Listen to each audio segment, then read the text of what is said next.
Uma vez uma aluna minha ligou e mandou um direct pra gente, falou assim: doutora Mical, tô super decepcionada porque eu fiz o pedido de bloqueio salarial e o juiz indeferiu e ainda mandou arquivar a minha ação.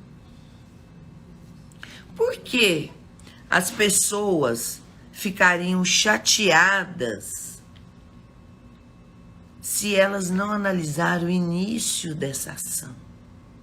É necessário você olhar qual foi o seu erro, onde eu falhei, por que o juiz teve esse entendimento. Quando eu pedi ela para me enviar a decisão e os detalhes da ação, eu percebi de forma imediata que ela propôs a ação e o primeiro pedido dela foi a penhora salarial. Se o seu primeiro pedido for esse, for um pedido de bloqueio da CNH, da suspensão da sua CNH, do seu passaporte, você vai transformar uma medida que foi decidida, julgada, votada e admitida pelo STF em uma medida negada no juizado. Olha que incoerência. Nós temos hoje aqui uma ação direta de inconstitucionalidade, julgada, decidida. Ou seja, é passivo sim de pedir a suspensão da CNH e do passaporte de um devedor. Ocorre que na hora errada ela não será admitida. Por quê? Porque tem medidas típicas e atípicas que você deve caminhar depois de que você fez uma boa análise desse título. Ele é líquido, ele é certo, ele é exequível. Aí você tem uma propositura de ação para fazer. Eu conferi essa documentação, eu conferi a documentação da minha parte, do meu credor. Se for empresa, eu conferi todos os documentos constitutivos da ação, porque a ação de execução, anota aí, começa antes dela ser proposta judicialmente.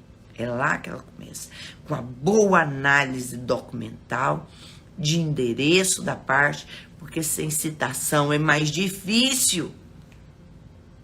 Se o devedor for citado, ótimo, maravilha, ele tem 3 dias para realizar o pagamento, ou 15 para embargar. Pronto. Ele foi citado. E se ele não pagar e nem embargar, o que acontece? Ele perdeu o prazo de se defender, a ação vai correr em face dele, contra o patrimônio dele. Melhor ainda, você vai achar patrimônio mais rápido. Pronto! Um dos pontos da sua ação foi resolvido. Mas o que você fez? Eu olhei bem o contrato, eu vi lá que ele estava qualificado, eu olhei bem o endereço do meu devedor e eu fui feliz demais. Ocorre que isso não é 100% das ações. Porque aquele devedor que já mudou, ou que deu o endereço errado dentro do seu contrato, ou que está furtando de ser citado, ele vai te dar mais trabalho. Então, o que eu faço? Eu faço a análise dessa documentação e inicio pelos pedidos de forma correta, para que eu não perca tempo na minha ação. Eu não quero uma ação de execução de 3, 4 anos. Eu quero uma ação de execução rápida. Para isso, eu preciso fazer um bom preventivo dela e começar os pedidos para aquilo que é aceito, viável judicialmente. E o que é viável hoje, judicialmente? É você iniciar um pedido já bem estruturado e depois disso você começar pelaquilo que o CPC manda. O primeiro pedido é o de penhora online. Você não pode passar o carro na frente dos bois, porque se você passar o carro na frente dos bois, você vai fazer de uma medida que foi votada e decidida Transformar uma negatória dentro do seu processo é trabalhar contra você mesmo. Então eu pego esta medida e analiso qual o momento que eu tenho que fazer. Ora, gente, medidas como essas são usadas de forma subsidiária no processo. E aí você tem que olhar as formas e os meios de receber esses créditos de forma correta e admissível dentro do juizado e de forma que ele é amparado legalmente.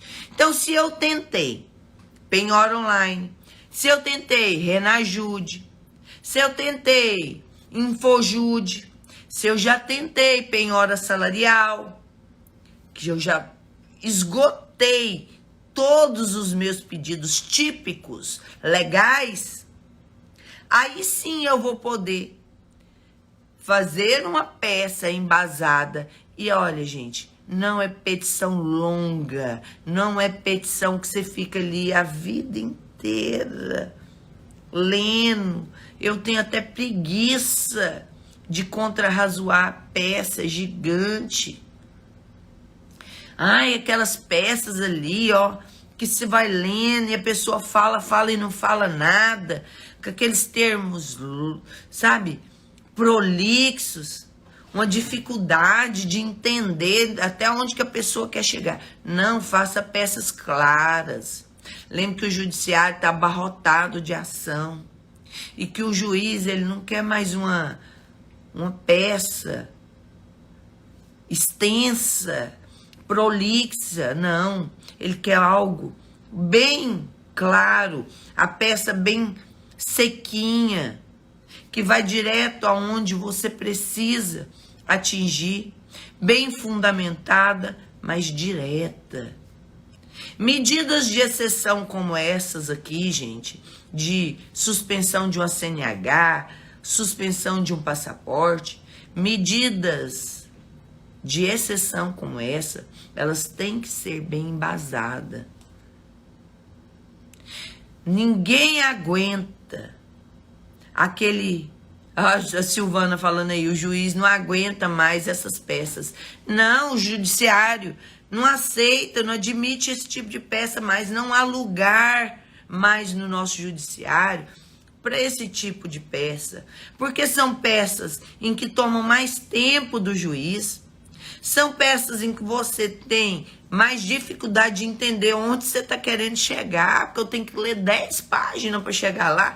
Pelo amor de Deus. Contrarrazoar uma peça de 10, 15 laudas, você tá doido? Pra que isso, gente? Que blá, blá, blá mais desnecessário. Já era essa lei, essa época. Hoje, a legislação e os juízes, o entendimento do tribunal é muito prático.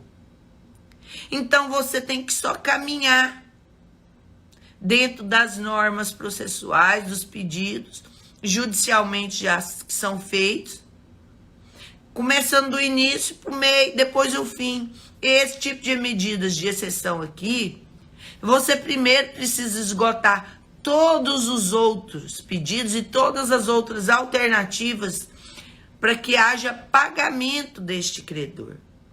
Só depois de suprido todos esses pedidos, esgotados todos esses pedidos, é que você vai poder fazer uma peça embasada, inclusive nesse tipo de decisão, já do STF, e dizer que o credor, no uso do direito legal dele, com um título, vem tentando, por inúmeras vezes, esgotando todas as vias e tentativas de encontrar patrimônio daquele devedor.